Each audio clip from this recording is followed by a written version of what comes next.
د طالبانو د پاکستان بریدونو یو نقصان دا وکړو چې یو شمېر طالب مشران د روزي په اوله جمعه کې دوی دا پریکړه کړې وه چې شیخ هیبت الله اخندزاده ته دا ووایي چې یا به موږ په نظام کې د نظام نه موږ وځو، کار نه کوو، ځکه چې د خلکو غوښتنو ته جواب نشو ویلی او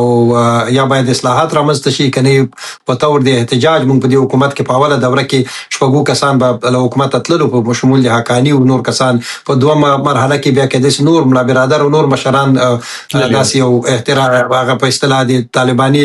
مدني اعتراض په ډول وتلی وای، خو هغه پاکستان برید وکړلو، هغه یو پلان هم خنثی شولو. په طور احتجاج 5-6 مشرانو غوښتلو د هفتې په دې کې قانی صاحب هم وو، په دې کې ویل کېږي چې حتی د دفاع وزیر وو، ځینې نور مشران وو، شیخ شهاب الدین دلاور وو، ډېر کسانو، 6 کسانو په اوله مرحله کې دوی دا پریکړه کړې وه چې که دغه اقدامات نه کېږي او د شیخ صاحب دغه وچ کلک دریځونه وي، نو دوی په طور د یو مدني طالبي احتجاج دوی د حکومت نه وتل په اوله مرحله کې. دویمه مرحله کې دا و چې نور مشران به راوتل د حکومت نه، تر څو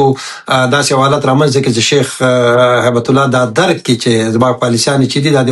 د طالبانو هغه تر ټولو ستر کریډټ چې طالبان لري، خپل امتیاز لري، خپل منځ کې اختلافات نشته، هغه دې حتی ورسولو چې ځینې مشران له دې نظام ووځي. دغه وخت کې پاکستان برید وکړو، نو بیا طبعا په دغه وخت کې که دغه کسان